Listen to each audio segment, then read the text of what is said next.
catatan para biarawan awal di Inggris pada masa Keltik, yang berisi ajaran spiritual dan peringatan serius tentang ancaman bencana kosmik di masa depan. Saat sang penghancur muncul, manusia menyaksikan pemandangan mengerikan, kekuatan alam yang meledak tanpa terkendali. Sekhmet turun ke bumi dengan kecepatan petir. Dia adalah badai gurun yang berjalan dalam wujud dewi, membawa kehancuran kemanapun melangkah.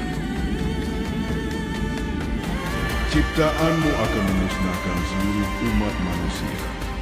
Tidak akan ada yang tersisa untuk menyembahmu.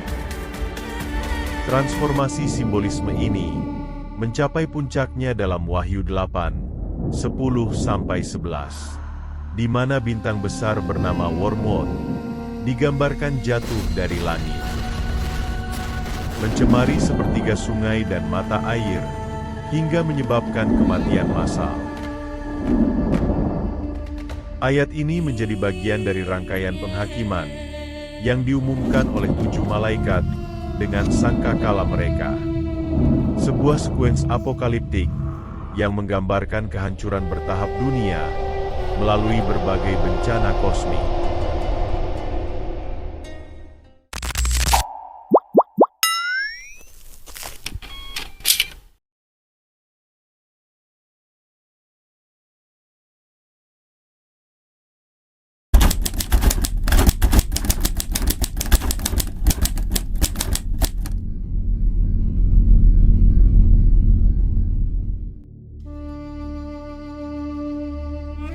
Alkitab Kolbrin merupakan salah satu teks paling misterius dan penuh teka-teki dalam sejarah manusia. Teks ini merupakan gabungan naskah kuno Mesir dan Keltik yang merekam kisah bencana kosmik yang dahsyat. Di dalamnya terdapat deskripsi menakutkan tentang sebuah objek langit berwarna merah yang muncul secara siklis, membawa kehancuran ke bumi. Alkitab Kolbrin terbagi menjadi 2 bagian utama. Bagian pertama berasal dari naskah Mesir kuno, ditulis oleh para pendeta yang selamat dari bencana besar sekitar tahun 1500 sebelum Masehi. Bagian kedua adalah catatan para biarawan awal di Inggris pada masa Keltik, yang berisi ajaran spiritual dan peringatan serius tentang ancaman bencana kosmik di masa depan. Dalam teks Mesir, terdapat gambaran tentang sang penghancur, sebuah benda langit raksasa yang muncul tiba-tiba, menyebabkan badai api, gempa bumi, banjir, dan wabah penyakit. Saat sang penghancur muncul, manusia menyaksikan pemandangan mengerikan, kekuatan alam yang meledak tanpa terkendali. Bintang-bintang dan bulan berpindah tempat, sungai-sungai berubah arah, dan kehancuran total melanda daratan. Di dalam mitologi Mesir kuno, dewa matahari, Mata Ra, adalah pemberi kehidupan, sekaligus penguasa kehancuran. Ra mengamati bumi dari singgasananya, dan melihat manusia yang melupakan prinsip ma'at, kebenaran, keadilan, dan keseimbangan. Cukup. Jika mereka menolak terang yang kuberikan, maka mereka akan merasakan murkaku. Dewa Ra menatap bumi dengan pandangan yang penuh amarah. Matanya, yang selama ini memancarkan cahaya hangat kehidupan, kini berubah menjadi bara api yang menyilaukan. Dari dalam bola mata emas itu, keluarlah seberkas api yang membentuk sosok seorang dewi. Dewi itu memiliki tubuh wanita yang gagah, namun anggun, dengan kepala singa betina yang menyeramkan.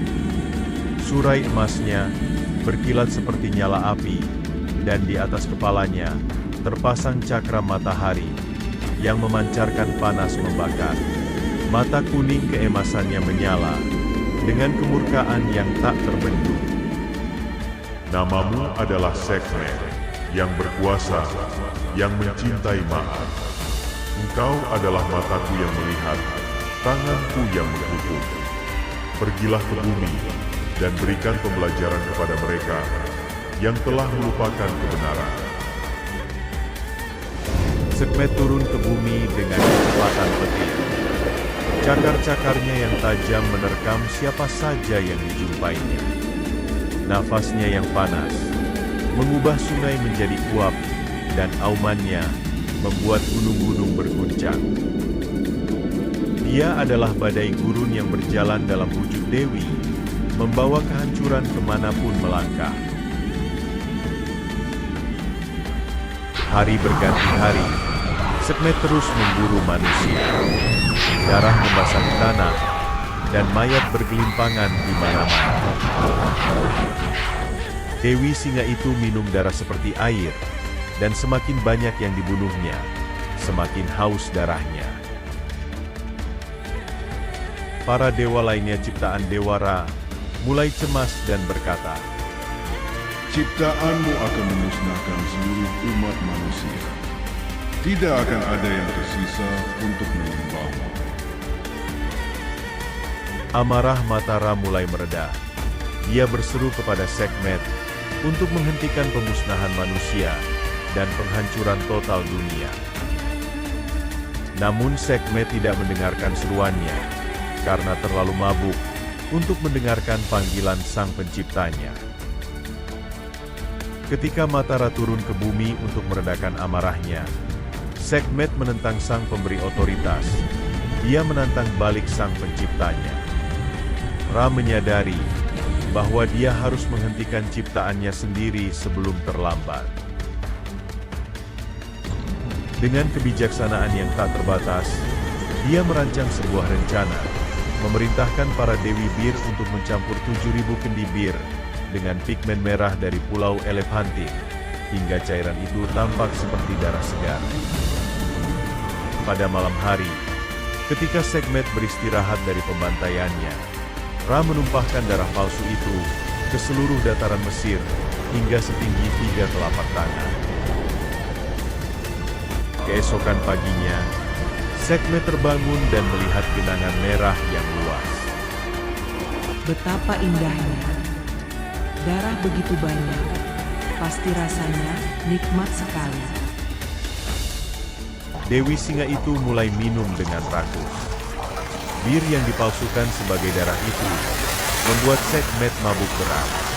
Amarahnya perlahan mereda, dan naluri pembunuhnya perlahan sirna. Dia terhuyung-huyung kemudian tertidur nyenyak di bawah sinar matahari yang hangat. Ketika Sekhmet terbangun, amarahnya telah hilang. Wajah garangnya melembut, dan mata kuning emasnya kembali memancarkan kehangatan. Ra turun dari langit dan menghadap ciptaannya. Sekhmet, engkau telah melaksanakan tugasmu. Amarahmu telah tersalurkan, dan manusia telah belajar untuk menghormati Maha. Kini saatnya engkau kembali kepadaku. Tapi bagaimana dengan sifat rusak yang telah engkau berikan kepadaku? Amarah dan kehancuran adalah bagian dari keseimbangan. Anakku, engkau akan tetap menjadi mataku yang mengawasi, tapi juga menjadi pelindung bagi mereka yang mengikuti jalan kebenaran. Saat mereka membutuhkan penyembuhan, engkau akan memberikan penyembuhan. Saat mereka membutuhkan perlindungan dari kekacauan, engkau akan menjadi perisai mereka. Mulai saat itu, Sekhmet menjadi dewi dengan dua wajah, penghancur bagi mereka yang melanggar ma'at, dan penyembuh bagi mereka yang hidup dalam kebenaran. Setelah penghancuran dunia selesai, barulah Dewara mundur sementara waktu dengan rasa puas sesaat, sebelum siklus baru dimulai kembali. Kelak suatu hari nanti, sebagaimana mitos-mitos kuno menggambarkan manifestasi kuasa ilahi surgawi, turun membawa kematian sekaligus harapan akan kelangsungan hidup baru setelah kegelapan berlalu. Namun, pertanyaannya tetap menggantung. Apakah semua kisah ini hanyalah legenda belaka? Ataukah orang-orang Mesir benar-benar merekam pengalaman nyata mereka menghadapi fenomena bencana yang luar biasa. Fakta menunjukkan mereka menjadi saksi kejadian-kejadian destruktif berskala global. Akibat reset kosmik berkala, datang silih berganti sepanjang zaman purba, yang hingga kini masih meninggalkan jejak misteri bagi umat manusia modern.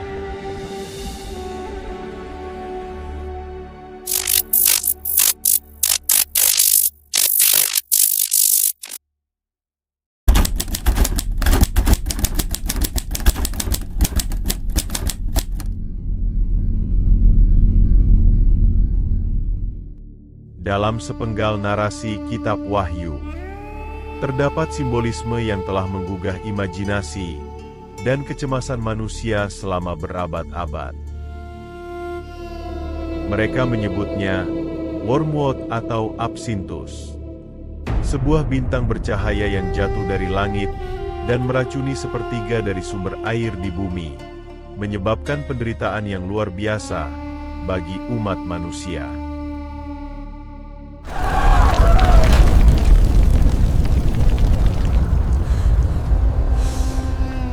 Namun, makna simbolis ini telah berkembang jauh melampaui batasan teologi tradisional, memasuki ranah interpretasi yang lebih kontroversial di tangan para peneliti modern.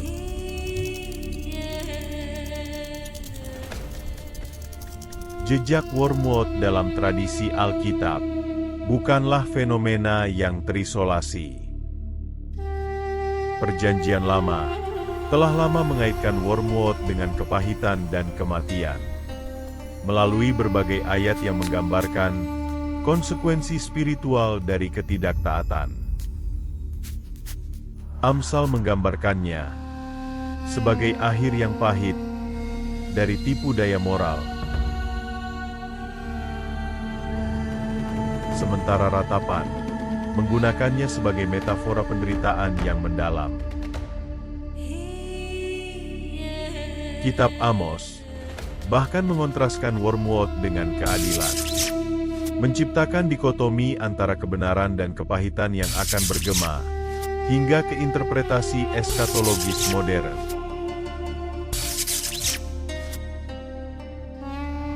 Transformasi simbolisme ini mencapai puncaknya dalam Wahyu 8, 10-11, di mana bintang besar bernama Wormwood digambarkan jatuh dari langit, mencemari sepertiga sungai dan mata air, hingga menyebabkan kematian massal.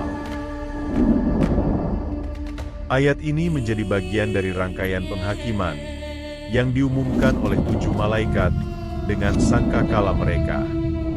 Sebuah sekuens apokaliptik yang menggambarkan kehancuran bertahap dunia melalui berbagai bencana kosmik. Namun, interpretasi tradisional ini mengalami revolusi ketika David Meade, seorang yang menyebut dirinya numerolog Kristen, menghidupkan kembali teori kataklisme Nibiru dengan mengaitkannya pada ayat-ayat Alkitab. Melalui pendekatan yang menggabungkan numerologi dan interpretasi literal.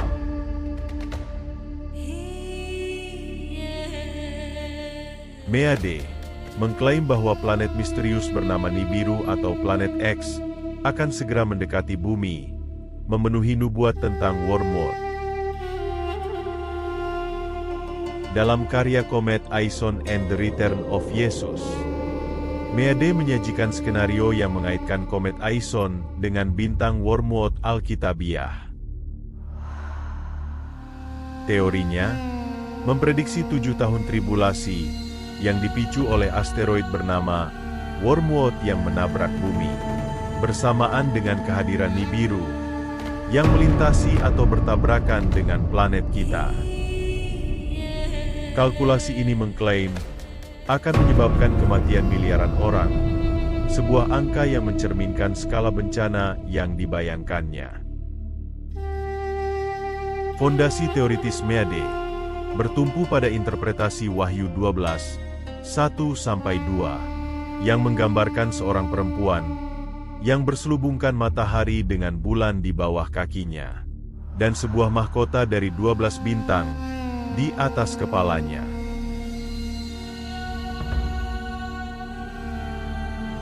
Melalui lensa astronomis, ia menafsirkan perempuan ini sebagai konstelasi Virgo, dengan matahari berada di dalamnya, bulan di kakinya, dan mahkota yang terdiri dari 9 bintang Virgo, ditambah 3 planet yang mendekat, Mars, Venus, dan Merkurius.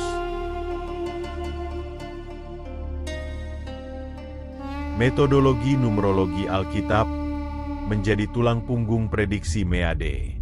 Ia menggunakan angka 33 sebagai kunci utama dengan argumentasi bahwa Yesus hidup selama 33 tahun dan orang ke-33 dalam silsilah Yesus dari Adam adalah Raja Daud.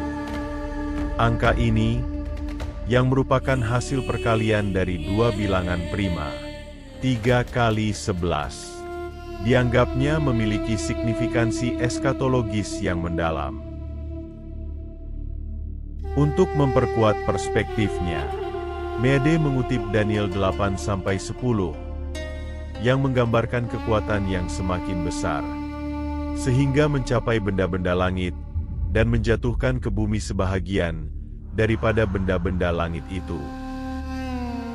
Ia juga merujuk Yeremia 9:15 yang menyebutkan pemberian tanaman pahit dan air beracun sebagai hukuman ilahi. Sebuah gambaran yang ia kaitkan dengan efek racun wormwood. Dalam bukunya, Planet X, Kedatangan 2017, Meade menggambarkan Nibiru sebagai benda besar gelap yang telah tersembunyi di tata surya selama berabad-abad. Kedatangannya akan memenuhi nubuat apokaliptik tentang wormwood yang meracuni air dan menyebabkan kematian massal. Melalui perhitungan konfigurasi bintang, pada September atau Oktober tahun tertentu, ia mengklaim dapat menentukan awal mula datangnya wabah malapetaka, sesuai nubuat Alkitabiah. Sementara itu, Tom Hone dalam The Wormwood Prophecy mengambil pendekatan yang lebih konfrontatif. Hone mengklaim bahwa NASA dan pejabat pemerintah tingkat tinggi telah mengetahui keberadaan asteroid yang sedang menuju tumbukan dengan bumi, namun menyembunyikan informasi tersebut dari publik. Dalam interpretasinya, wormwood adalah asteroid yang sangat masif, terlalu besar untuk meleset dari bumi, dan tidak mungkin dihancurkan atau dikurangi dampaknya. Hone menyajikan analisis ilmiah yang mendetil tentang bagaimana asteroid ini akan mempengaruhi bumi. Ketika memasuki atmosfer, gravitasi akan mempercepat asteroid tersebut, sambil meningkatkan suhunya secara drastis. Panas yang dihasilkan selama perjalanan menuju bumi akan meningkatkan konsentrasi sulfur dioksida dan nitrogen oksida di atmosfer yang dilaluinya. Skenario kehancuran yang digambarkan Hone mencakup pergeseran orbit bumi dari posisi aslinya, perpindahan kutub yang signifikan, dan terbentuknya awan debu yang menutupi sinar matahari.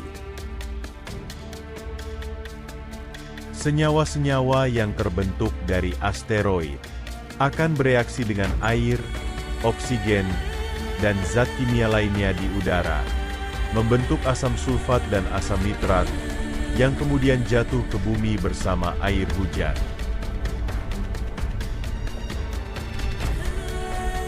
Fenomena hujan asam ini menurut Hone adalah penjelasan ilmiah terbaik untuk nubuat tentang bintang wormwood yang mencemari sumber mata air dan sungai.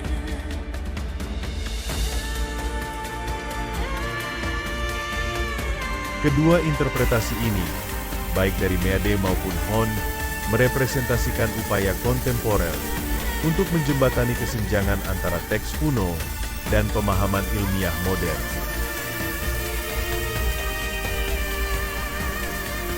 Mereka mencoba memberikan penjelasan fisik terhadap simbolisme spiritual, mengubah metafora Alkitabiah menjadi prediksi literal tentang peristiwa kosmik yang akan datang.